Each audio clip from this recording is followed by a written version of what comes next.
자, 지난 시간에는 뭐 짧게나마 동아시아의 구석기 시대가 언제 어떻게 시작이 됐고 그 다음에 그 구석기 시대의 사람들은 어떻게 살았는지를 간단하게 살펴봤어요. 그러면 이제 그 다음 구석기 시대 다음은 뭐죠? 구석기 시대 다음에 사람이 사용한 도구는 여러분들 잘 알죠? 신석기라고 알죠? 그래서 이번 시간에는 이런 신석기 시대는 사람들이 어떻게 살았는가, 신석기 시대의 문화를 살펴볼 텐데요. 자, 이 단원에서는 당연히 신석기인들의 생활 모습을 배울 거고요. 그 다음에 두 번째로는 동아시아의 지역마다요, 신석기 문화가 조금씩 달라요. 그 다음에 이 신석기 시대는 본문에도 나오겠지만 토기라는 것을 만들어 사용하는데 이 토기의 모양도 지역별로 달라요. 그래서 각 지역별로 신석기 문화가 어떻게 다른지, 그 다음에 토기의 모양은 어떻게 다른지 살펴볼 텐데요. 자, 이 신석기 문화의 내용은 꽤 많아요. 그래서 첫 번째는 신석기 문화가 언제 어떤 형태로 출현했는가. 그 다음에 두 번째는 신석기 사람들의 생활 모습. 그리고 세 번째는 이제 아까도 이야기했지만 오늘날 우리가 중국이라고 하는 중원 지역의 신석기는 어떻게 발달했나. 그 다음 네 번째로는 우리가 살고 있는 한반도와 그 다음에 과거 우리 조상이 살았던 만주, 그 다음에 일본, 이런 지역의 신석기 문화는 어떻게 발달했는가. 이걸 살펴보고요. 그 다음 마지막으로 이제 이런 신석기 시대부터는요, 지역, 그 신석기 문화가 서로 교류가 돼요. 교류가 되면서 계속 끼게 되는데 그런 신석기 문화가 어떤 형태로 교류가 되고 그 교류로 인해서 어떻게 변화하는가. 이런 것들을 살펴볼 텐데요. 자, 본문으로 들어가 보면은, 우선 먼저 이제, 구석기 시대에서 신석기 시대로 왜 넘어갈까? 그런 의문이 들죠. 그리고 구석기 시대의 사람과 신석기 시대의 사람은 같은 사람일까? 어떤 것 같아요? 엄밀하게 보면요, 구석기 시대하고 신석기 시대는 완전히 다른 세상이에요. 그리고 사람도 다르다고 해요. 그럼 왜 그렇게 됐을까? 바로 뭐냐면은 지구의 자연 환경이 엄청나게 달라진 거예요. 그래서 주로 이제 구석기 시대까지는요, 대체로 보면 빙하기라고 해요. 빙하기가 어떤 시기죠? 지구의 많은 지역이 얼음으로 덮여있는 이런 시기를 빙하기라고 해요. 보통 여러분들이 빙하기 하면은 지구 전체가 그냥 얼음으로 완전히 그냥 꽁꽁 얼어있다 이렇게 생각하는데 그렇진 않아요. 그래서, 지금도 그렇잖아요. 지금도 빙하기는 아니지만, 저 북극이나 남극에 가면 뭐가 있어요? 북극이나 남극에 가면은 꽝꽝 얼어있는 얼음들이 존재하죠. 그렇지만 우리가 지금의 시기를 빙하기라고 하진 않아요. 그죠? 그러니까 마찬가지로 과거에도 빙하기라고 해가지고 모든 지구가 얼음으로 덮여있는 건 아니에요. 그런데 많은 지역이 얼음으로 덮여있는 그 시기를 빙하기라고 해요. 그래서 여기 보면은 제가 지도를 한번 제시해 놨죠. 여러분 교과서에도 있어요. 자, 여기 보면은, 보라색으로 표시되어 있는 게 18,000년 전까지의 육지예요. 18,000년 전까지는 그러니까 지구가 대부분이 얼음으로 덮여 있었다는 이야기예요.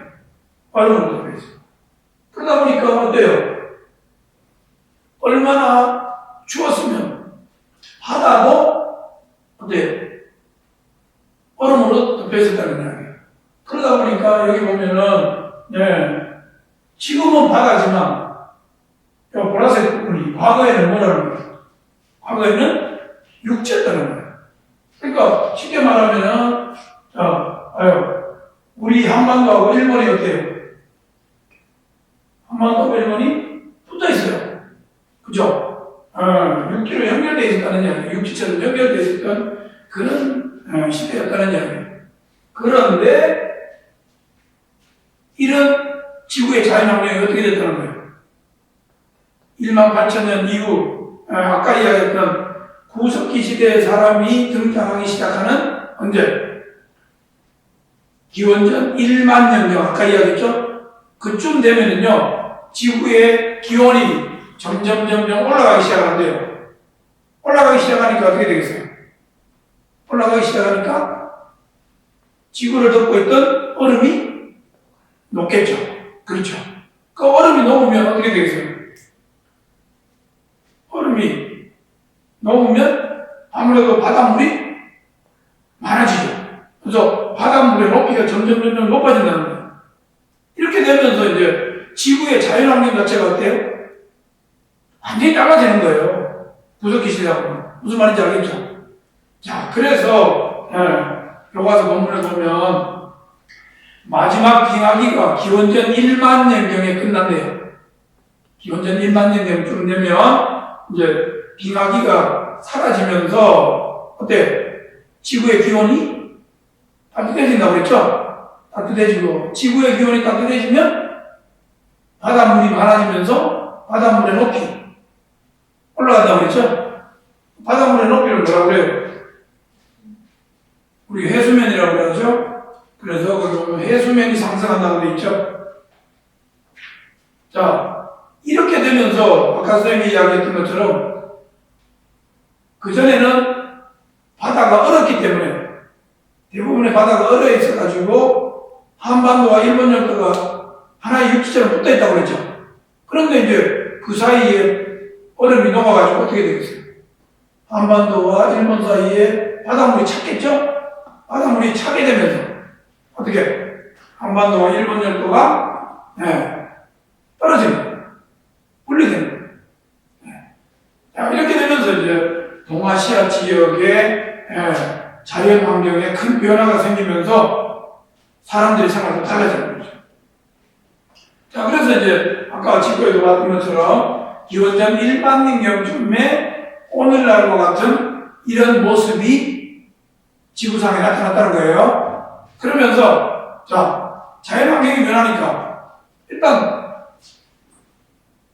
산이나 들에 돌아다니는 짐승이 달라졌어요. 그 전까지는 지구 대부분이 얼어 있으니까 동물이나 사람이 움직이기가 어때요? 어렵죠. 그래서 움직임이 늦어요. 그러다 보니까 이 지구상에 주로 살았던 동물들은 등치가 크면서 동작이 느린 이런 짐승이 많이 살았어요. 대체로 어떤 짐승입니까? 지금 현재는 멸종돼서 우리가 볼 수 없는 매머드라는 짐승이 있죠. 그 다음에 그 전에 뭐 공룡도 있었다고 그러죠. 그래서 그 공룡도 이런 빙하로 인해 가지고 사라지지 않았는가 그렇게 이야기를 해요. 굉장히 큰 변화죠. 그 다음에 또 어떤 게 있었냐면 술록이라고 해가지고 들어봤죠? 사슴 종류인데 등치가 큰 그런 짐승이 있었죠. 그런 짐승들이 이제 주로 살았다는 거예요. 그러다 보니까 이런 짐승들은 등치가 크고 동작이 느리니까 어때요? 그때는 구석기 시대예요. 그러면 사람들이 아무래도 그런 짐승을 사냥하기가 좀 좋았겠죠. 그런데 지구의 자연환경이 바뀌면서 기온이 따뜻해지고 해수면이 상승하고 이런 변화가 생기니까 그 크고 느릿느릿하던 짐승들이 어떻게 됐을까요? 지구의 자연환경 변화에 적응하지 못하죠. 못해서 어떻게 됐어요? 사라집니다. 사라지고 나서 새로운 동물이 등장합니다. 새로운 동물이 나타나요. 그 새로운 동물이 어떤 거예요? 사슴, 멧돼지 이런 그러니까 그 전의 짐승들보다는 좀 작고 작으니까 동작이 어때요? 동작이 좀 빠르겠죠? 네, 이런 짐승들이 나타나요. 자, 그런데 이런 짐승들이 나타나니까 그런 짐승을 잡기 위해서 사람들의 동작도 어떻게 됩니까? 사람들의 움직임도 빨라져야 되고, 그 다음에 움직임만 빨라져서는 안 되죠. 뭐가 달라져야 됩니까? 도구가 달라져야 되죠. 자, 그래서 구석기 시대의 인류하고 신석기 시대의 인류는 다르고, 그 다음에 구석기 시대에 사용했던 도구와 신석기 시대에 사용했던 도구도 달라진다. 이런 거예요. 자, 그렇다면 신석기 시대 사람들은 이렇게 빠르고 작은 이런 짐승을 잡기 위해 가지고 어떤 도구를 만들었을까? 큰 돌을 가지고 이런 짐승들을 따라다니면서 사냥을 할 수는 없죠. 그럼 어떻게 돼요? 도구도 작아져야 되고, 또 작아지는 것뿐만 아니라, 어때? 돌이나 이런 거를 멀리 던지거나 날려야 되겠죠. 날리려면 어떤 도구들이 있어야 돼요? 뭐 창을 만들든지 또는 뭐 화살 이런 걸 만들어야 되겠죠. 그리고 창이나 화살 이런 거를 만들려면 창이나 화살 같은 데는 어떻게 해야 돼요? 나무에다가 끝에다가 돌을 매달아야 되겠죠. 근데 무게가 엄청나게 나가면 이만한 돌을 매달 수는 없죠. 그런 돌은 매달아가지고 날릴 수가 없어요. 그러다 보니까 작은 돌을 사용하게 된다는 것이죠. 그래서 거기 보면 활과 화살을 만들기 시작을 했고, 그 다음에 이제 이렇게 되면서부터 사람들은 구석기 시대와는 다른 새로운 도구를 사용했는데 그거를 우리는 신석기라고 한다. 근데 이런 신석기는 구석기에 비해서 뭐가 다르나? 뭐가 달라졌을까요? 구석기 시대는 아까 도구를 어떻게 만든다고 그랬어요? 돌과 돌을 부딪혀가지고 떼내서 사용한다고 그랬죠? 뗀석기라고 그랬죠? 그런데 신석기 시대 사람들은 그 떼낸 석기는 어때요? 떼낸 석기는 표면이 거칠죠? 그 거친 부분은 자꾸 만지게 되면 어떻게 돼요? 사람이 사용하다 보면 사람 손에 상처가 나요. 그렇죠? 긁히거나. 그래서 사람들은 상처가 안 나게 하기 위해서 어떻게 했을까요? 그 거칠거칠하거나 날카로운 부분을 다른 돌에 문지르겠죠. 문질러서 갈아요. 그래서 무슨 석기라고 해요? 간석기라고 하는 것이죠. 거친 돌을 다른 돌에다가 갈아가지고 사용했다. 그래서 간석기라고 이야기를 하는 거예요. 그래서 신석기 시대에는 간석기를 사용했다는 건 잘 알고 있고요. 자, 그렇다면 그 신석기 시대 생활은 어떻게 달라졌을까? 구석기 시대에 비해서 달라진다고 그랬어요. 그죠? 어떻게 달라졌을까? 자, 먼저 먹고 사는 방법이 달라졌어요. 구석기 시대는 사람들이 먹는 걸 어떻게 해결한다고 그랬어요? 그냥 자연에 있던 걸 그대로 가지고 온다고 그랬죠. 근데 이렇게 해가지고는요, 사람이 자기가 먹고 싶은 만큼 또 먹고 싶은 것을 자기 마음대로 먹을 수가 없죠. 부족해요. 그래서 이제 사람들이, 신석기 시대 사람들은 머리를 썼어요. 그래서 어떻게 했느냐? 풀 같은 거 이런 거 뜯어와가지고 자기네들이 필요한 거 먹다 보니까 그 풀에 씨앗이 붙어 있잖아요. 근데 그 씨앗이 어떻게 하다가 사람이 그냥 떨어뜨렸는데 그게 땅속에 묻히니까 어떻게 돼요? 시간이 지나가지고 어느 정도 그러고 나니까 거기에서 싹이 트더라는 거죠. 싹이 트고 그 다음에 어떻게 돼요? 시간이 흐르면서 점차 자라가지고 다시 거기에 싹이 열리더라는 거죠. 이걸 보고 사람이 뭘 생각했겠어요? 이런 씨앗을 땅속에다 심어서 기르면 되겠구나. 그쵸? 이 기르는 걸 뭐라고 그래요? 이렇게 씨앗을 땅에 심어서 기르는 거. 우리 흔히 이야기하는 농사라고 하죠. 농사로 시작합니다. 여기 농경이라고 되어 있죠. 농사입니다. 그 다음에 사람들은 그 곡식만 가지고 먹고 살 수는 없어요. 그렇죠?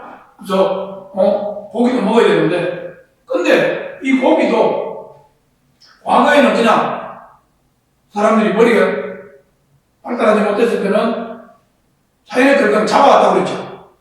잡아왔는데, 자, 죽은 걸 잡아올 때도 있지만 산채로 잡아올 수도 있죠. 그런데 그 산채로 잡아온 거는 어떤 경우에 바로 먹지 않고 그거를 좀 집에다 가둬 두는 수도 있겠죠.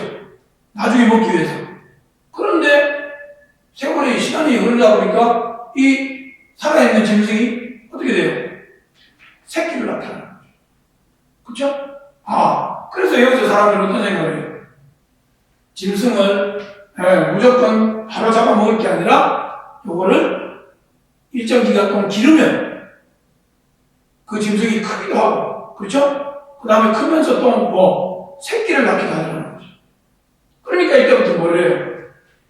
짐승을 기르기 시작하는 거예요. 목축이라고 하죠. 목축.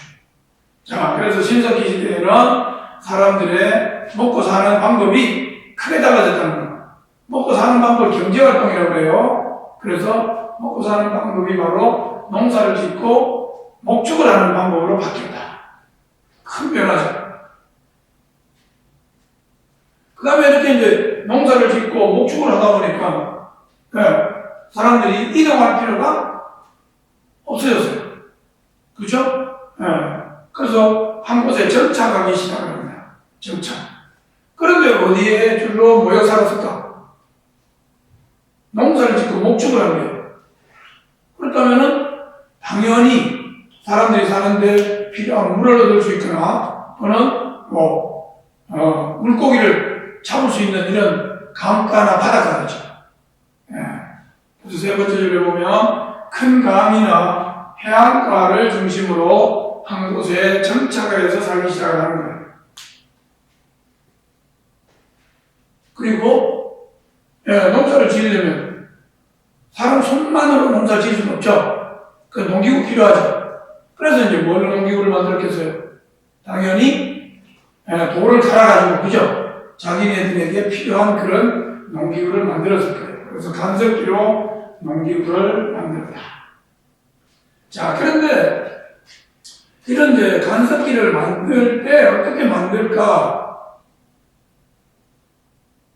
자, 이게 바로 여러분들 교과서에도 있지만 간섭기를 만드는 데 사용하는 도구예요.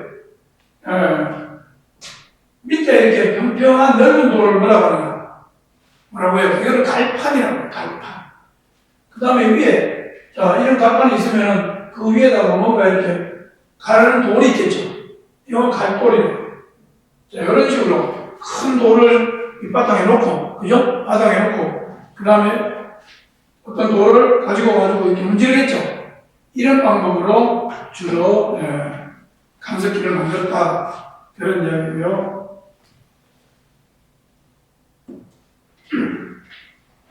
그래서 갈돌과 갈판을 이용을 했고, 그 다음에 이걸 이용해가지고 도구만 만드는 게 아니라 이걸 이용해 또 뭐도 하느냐면 곡식을 먹을 수 있게 가공도 하는 거예요. 가공도. 아까 그거 봤죠? 보면은 다시 한번 보죠. 이거를 도구를 만들 때도 사용하겠지만 이 갈판에다가 곡식 같은 거를 얹어놓고서 이 위에 갈발로 가지고 문지르면 곡식의 껍데기가 벗기겠죠. 그러면 사람이 먹을 수 있게 됩니다. 이런 형태로 가공을 했다는 그런 이야기입니다.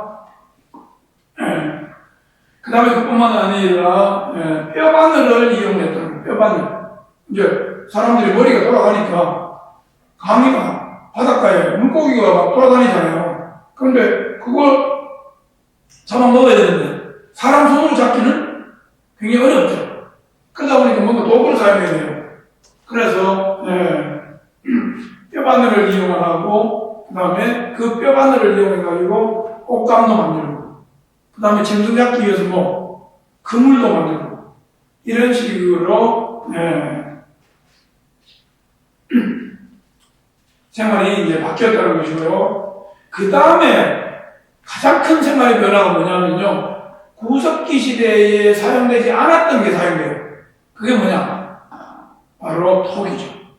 토기를 만들어서 사용했는데, 자, 토기는 그러면 뭐 하는 데 사용했을까요? 어떤 용도로? 토기. 이거는 바로 곡식을 넣어두는가, 아니면 산에서 따온 열매, 이런 거를 저장하는 거. 또 뭐 해줄까요? 이거는, 아주 딱딱한 그런, 그릇이니까, 거기에다가 고기 같은 걸 넣어가지고 조리할 수도 있겠죠. 그래서 조리하는 데도 사용이 된다. 그러면.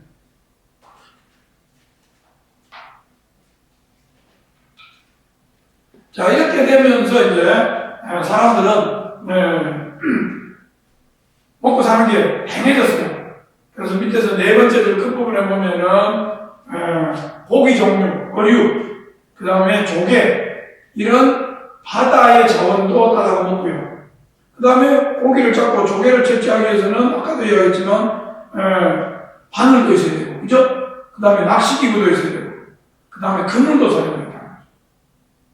그러면서 고석기 시대와 마찬가지로 신석기 사람들도 이런 짐승이 많이 잡히게 해달라, 또는 고기가 많이 잡히게 해달라, 또 농사가 잘 되게 해달라 라고 비는 이런 의미에서 뭔가를 남겼어요. 그래서 밑에서 두 번째 줄에 보면은 자연현상이나 특정 동물 또는 자신들의 조상, 이런 사람들을 신으로 모시면서 그네들에게 정기적으로 제사를 지내는 이런 이제 행동을 했는데, 이게 뭐예요? 이게 이제 오늘날 유식하게 말하면 신앙생활인 거죠. 신앙생활. 그 다음에 아까 이야기했지만 신석기 시대 사람들은 농경과 목축을 하면서 강가나 바닷가에 여러 사람들이 모여서 살았다고 했어요. 그런데 모여서 살면서 사람들이 나름대로 집을 짓고 살았어요. 그 집 흔적이 지금 현재 남아있어요. 이 흔적은 바로 같은 서울이지만 우리는 여기 서쪽 끝이죠. 저 동쪽 끝쪽으로 가면은 암사동이라는 동네가 있어요. 그 동네에서 발견된 신석기 시대의 사람들의 집자리 모양이에요. 이런 움집을 짓고 살았다는 거. 좀 이따가 영상으로 우리가 볼 거예요. 움집을 어떻게 짓는지 이런 것들은. 그 다음에 이게 뭐냐면은 바로 짐승 잡아다 먹고서 그 짐승의 뼈를 가공을 했을 거예요. 굉장히 잘 가공을 했죠. 짐승의 뼈를 이렇게 가공을 해가지고 칼처럼 만들어서 사용을 했고요. 그 다음에 여기 보면은 이제 마지막 신앙생활 했다는 증거에 바로 바위에다가 여러 가지 그림을 그려놨는데, 거기 보면은 뭐 태양의 모습도 보이고, 그죠? 사람의 모습도 보이고, 또 어떤 거는 뭐 사람도 아니고 뭐 짐승도 아닌 그런 모양도 보이죠? 이런 것들은 이제 막 그 당시 사람들이 아마 신을 이렇게 형상화시켜서 이런 그림을 남기지 않았는가. 그래서 이런 그림은 바로 당시 사람들의 신앙생활을 보여주는 그런 자료가 된다. 이렇게 이야기를 할 수가 있고요. 그 다음 이제 23쪽으로 넘어가서요. 이런 신석기 시대의 사람들의 생활 모습은 동아시아 지역에서도 지역별로 달라요. 그래서 우선 첫 번째는 중원 지역의 신석기 시대는 어떻게 발달을 했을까? 그래서 중원 지역의 신석기 문화를 살펴보면은 중원 지역에 대체로 사람들이 많이 모여서 살았던 지역은 당연하죠. 아까 신석기 시대 사람들은 주로 어떤 곳에 사람이 모여 살았다고 그랬나요? 큰 강가나 바닷가에 모여 살았다고 그랬죠? 그래서 중국에서 대표적인 큰 강, 당연히 황하강하고 장장강이겠죠? 그래서 첫 번째는 황하강 유역에 많은 사람들이 모여가지고 살았던 흔적이 발견이 됐어요. 그렇다면 황하강 중류 지역에서 살았던 사람들은 어떤 도구를 사용했고 또 어떻게 생활을 했을까? 자, 세 번째 줄에 보면요. 23쪽 세 번째 줄에 보게 되면 황하강 중류 지역에 살았던 사람들은 주로 채도라는 도자기를 사용했대요. 채도. 붙여놓고요. 채도가 뭐냐? 오른쪽에 창문 안에 설명이 나와있죠. 표면에 적색, 백색, 흑색 같은 이런 다양한 물감들을 사용해가지고 토기에다가 그림을 그려놨어요. 다른 말로는 채색 토기, 또는 채문토기라고 하는데요. 쉽게 말하면 뭐예요? 쉽게 말하면 여러 종류의 색칠한 도자기다 이런 뜻이야. 채도는 여러분들이 알기 쉽게 말하면 여러 종류의 색을 칠한 도자기 그런 뜻이에요.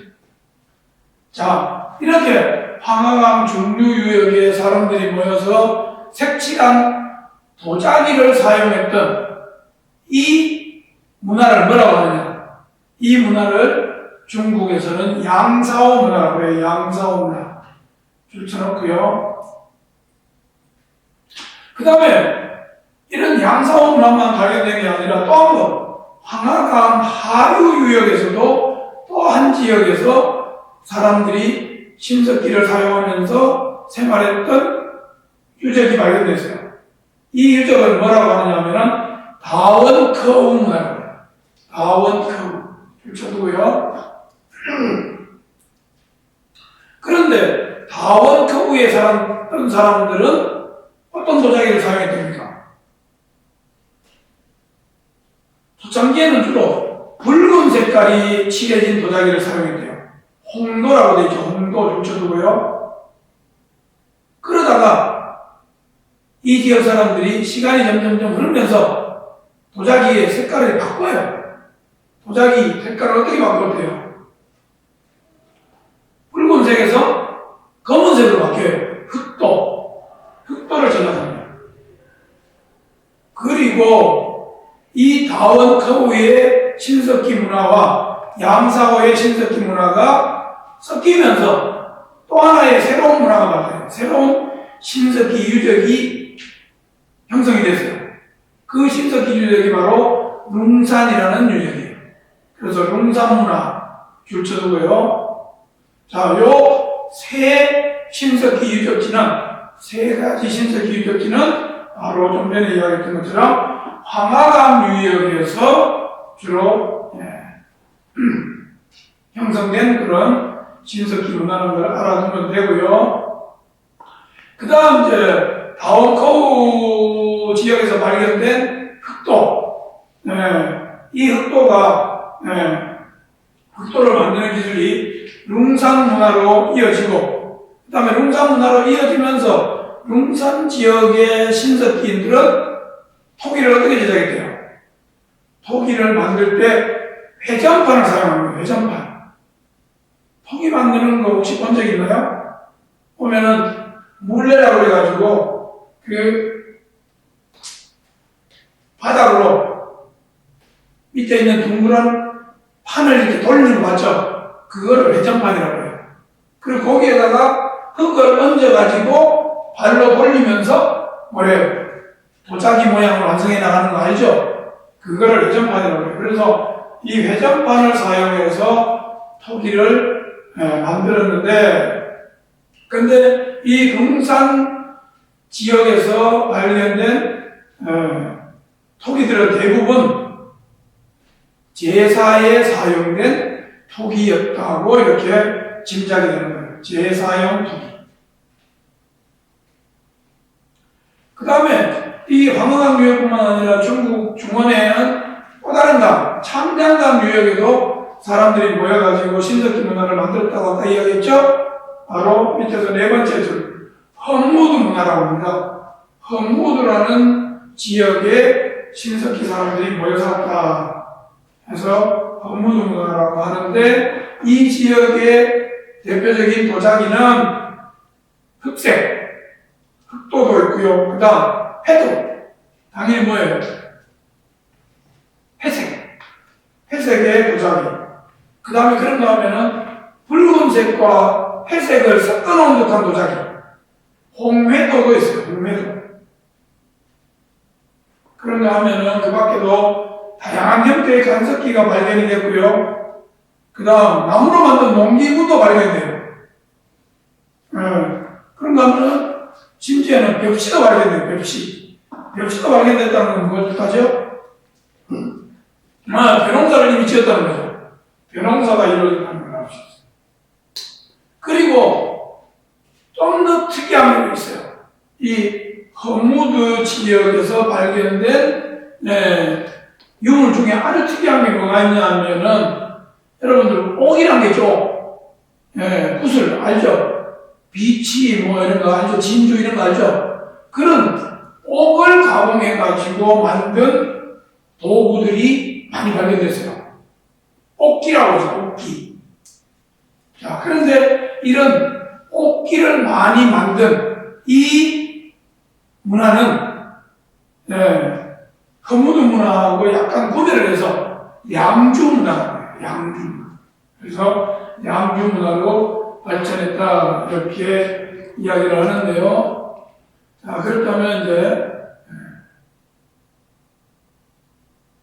그 지역에서 발견된 바로 이 양사오 지역에서 발견된 토기에 약간 무슨 색, 아까 양사오 토기는 약간의 붉은색을 띈다고 그랬죠? 그래서 이런 토기가 있고요.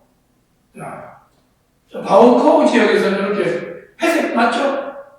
회색의 회도 아까 나왔죠? 토기도 있고요. 그 다음에 이거는 홍산 지역에서 발견된 토기예요. 홍산 지역의 토기, 이런 모양의 토기도 있고요. 그 다음에 헝무드 지역, 마지막으로 아까 우리 이야기했죠, 그죠? 헝무드 지역에서 발견된 이런 토기, 이런 여러 종류의 토기가 발견이 되고 있다는 걸.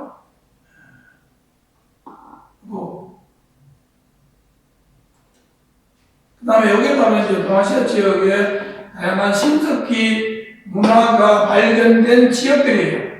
여기 홍산 보이죠? 양사오 보이죠? 그 다음에 다운커우 보이고, 헝무드 보이고, 그 다음에 한반도에서도 뭐 여러 지역에서 신석기가 발견됐다는 것은 작년에 한국도 시간에 여러분들 배웠기 때문에 여기서는 아마 뺀 것 같아요. 그리고 이제 다음 시간, 바로 뒤에 우리가 배우게 될 일본 지역의 신석기 시대는 이렇게, 니카타와 가나가와라는 지역을 중심으로 해서 신석기인들이 생활을 했던 것으로 이렇게 추정을 하고 있어요. 그러면, 그런 예를 들어서,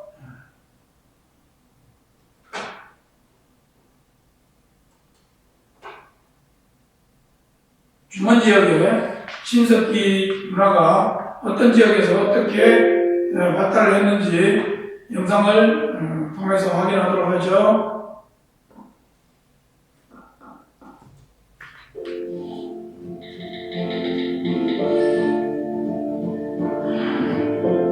동아시아에서는 큰 강과 해안가를 중심으로 각기 고유한 신석기 문화가 나타났습니다. 이는 각 지역에서 제작된 토기를 중심으로 구분할 수 있습니다. 우선 중원 지역의 신석기 문화를 살펴볼까요? 황허강 중류 유역에서는 양사오 문화가, 황허강 하류 유역에서는 다운커우 문화가 발전하였습니다. 양사오 문화에서는 채도가 만들어졌습니다. 채도는 토기의 표면에 적색, 백색, 흑색 등의 물감으로 그림을 그린 토기입니다. 채도에는 대부분의 동물무리, 그물, 파도, 쏠구리 등의 기하학적 무늬가 새겨져 있습니다. 한편 다원커우 문화에서는 전기의 주로 홍도가 제작되었습니다. 그러다 점차 흑도가 제작되었는데 흑도는 고온에서 정교하게 제작된 수준 높은 톡이었습니다. 다원커우 문화의 흑도 제작 기술은 이후 룬산 문화로 계승되었습니다. 이번엔 창작강 유역으로 가볼까요? 창작강 유역에서는 허브 문화가 발전하였습니다. 이 지역에서는 흑도, 회도, 홍회도 등이 만들어졌으며 토기에는 동무리가 벼 이상 무늬를 그렸습니다. 허브드 문화는 옷기를 특징으로 하는 람주 문화로 발전하였습니다.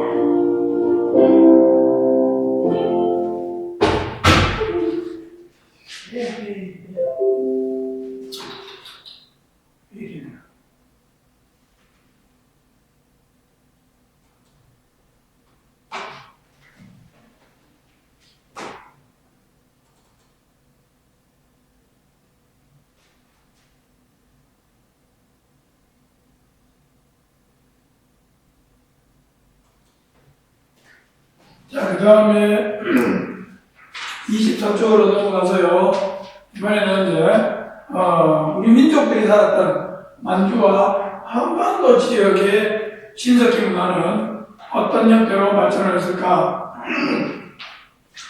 아까도 이야기했지만 이 만주와 한반도 지역의 신석기 문화에 대해서 굉장히 간단하게 언급을 하고 있어요. 그래서 본문에 보면 첫 번째 줄에 랴오허강 유역 이렇게 되어 있죠. 이 랴오허강이 만주에 있는 강이에요. 만주에서 황해로 흘러드는 그런 강이기 때문에 랴오허강 유역은 거기다 써두세요. 만주라고 써두세요. 여러분들이 알기 쉽게 만주라고 써두세요.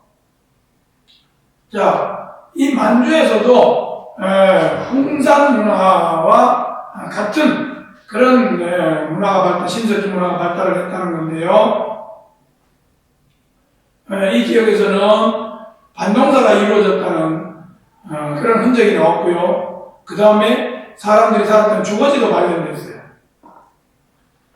그런가 하면은 또 아까 우리가 배웠죠.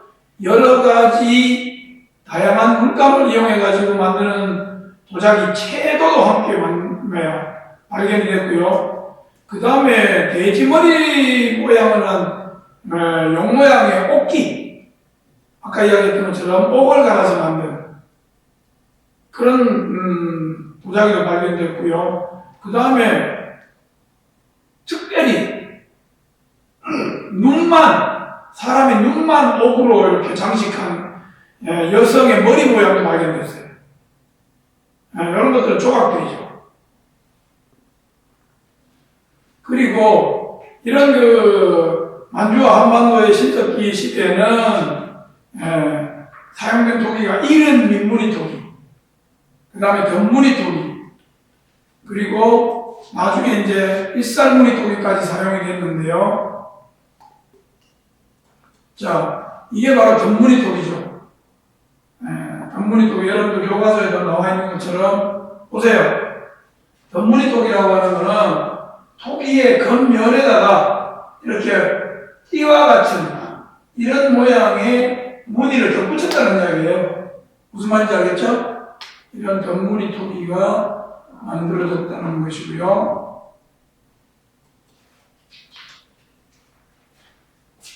그 다음에 이른 민무늬 토기라고 하는 것은 뭐예요? 민무늬 토기 글자 그대로 작년 한국사 시간에 배웠죠? 무늬가 없는 거예요. 밋밋한 그런 토기를 말하는 거고요. 그 다음에 만주와 한반도, 북부, 시베리아 이런 지역에서는 아까 이야기했던 것처럼 빗살무늬 토기가 발견됩니다. 이런 형태죠. 대표적으로 이런 빗살무늬 토기도 발견이 됐고요. 그 다음에 도구로는 어떤 도구들이 또 발견이 되냐면 7번째 줄에 보세요. 돌괭이, 돌삽, 돌보습, 돌락 다들 뭐예요? 이런 것도 전부 다 농기구죠? 그래서 돌로 된 농기구가 사용됐다는 것을 알 수가 있고요. 그 다음, 이런 농기구를 이용해가지고 농사를 지었을 텐데, 그러면 어떤 곡식을 주로 재배했을까? 그 곡식은 바로, 조, 기장, 이런 그 잡곡을 주로 재배했다는 것이고요. 그 다음에 그런 곡식만 먹고 살 수는 없죠. 그러니까 이제 사냥도 해야 되고, 채집도 해야 되고, 그 다음에 물고기 잡기도 여전히 사람들의 중요한 경제 생활이었다. 이렇게 우리가 이야기를 할 수가 있는 것이고요. 그 다음에 이제, 일본에서는 그러면 신석기시대가 어떻게 발전을 했을까? 일본은 우리 한반도보다도 신석기시대가 좀 많이 늦어요. 그렇지만 일본에도 이런 신석기시대에 사람이 살았던 흔적들이 발견이 됐어요. 그래서 일본의 신석기 유적에서도 일본의 신석기 유적에서는 농사 지은 흔적보다는 오히려 뭐가 많냐면은 물고기 잡기, 거로라고 하죠. 그 다음에 사냥, 그 다음에 채집, 이런 것들을 주로 했던 것으로 추정이 돼요. 그리고 일본 영토에서도 역시 토기가 발견이 되고 있고요. 간섭기도 발견이 되고 있는데, 일본의 신석기 시대에 사용됐을 것으로 추정되는 대표적인 토기가 바로 이거예요. 이 토기인데요. 조몬토기라고 해요. 조몬토기라고 그러는데, 밑에 여기 보면 뭐예요?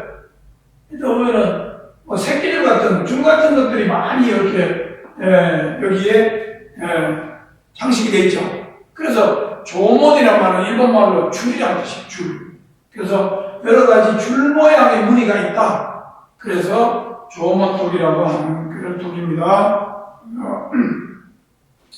조몬토기가 대표적인데 이런 토기에다가 뭐 당연히 곡식 담고 또 도토리도 담고 여러 가지 물건들을 담았겠죠. 그리고 이 조몬토기 말고 일본 신석기 유적에서 발견된 몇 가지 유물들이 있는데요. 여기 보면 이제 이런 모양이죠. 이런 모양인데 토구라고 그래요. 토기라고 안 하고요.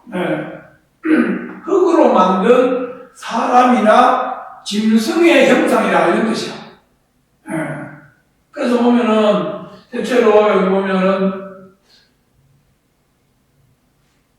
뭐 같아 보입니까?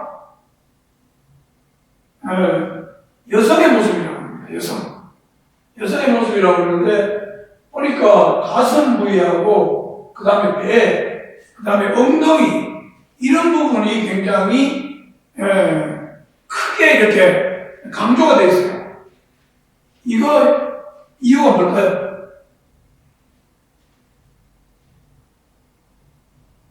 여성의 모습을 만들고 그 여성의 모습에서 가슴과 배와 그 다음에 엉덩이를 굉장히 크게 강조했다. 이건 뭘 의미할까? 이건 바로 여성은 뭐예요? 과거, 요즘은 그렇지 않지만 과거 여성의 가장 주된 역할은 출산이죠. 그러니까 한마디로 말하면 이 신석기시대 사람들이 다산, 그러니까 자식이 많이 낳게 해달라고 비는 그런 어떤 그 의미를 담고 있지 않느냐 이렇게 이야기를 하고 있습니다. 자, 그래서 거기도 보면 교과서 본문에도 보면 다산과 풍요를 기원하면서 사람이나 동물의 토를 만들었는데 토의 대부분은 여성의 모습이다. 그래서 그 여성의 모습을 주로 만드는 이유는 여성은 출산을 하기 때문에 많이 낳아달라고 하는 이런 의미를 지니고 있다. 이렇게 이야기를 하고요. 그 다음에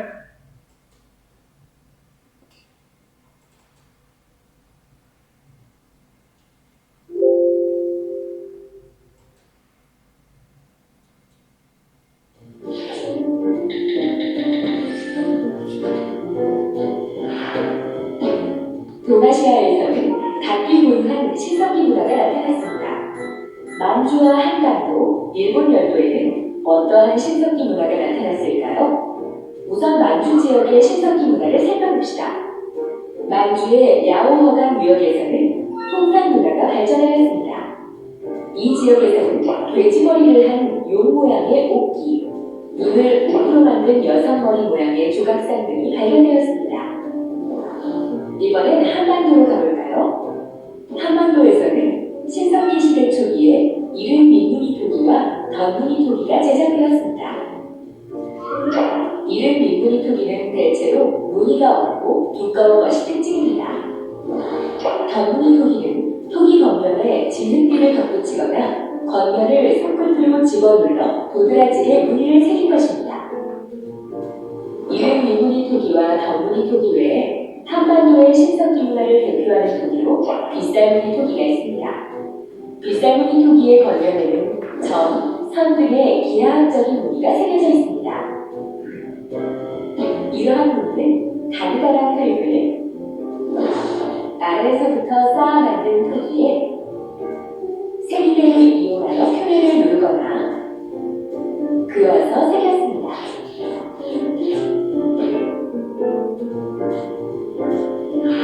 한편 일본 열도에서도 신석기 문화가 나타났습니다.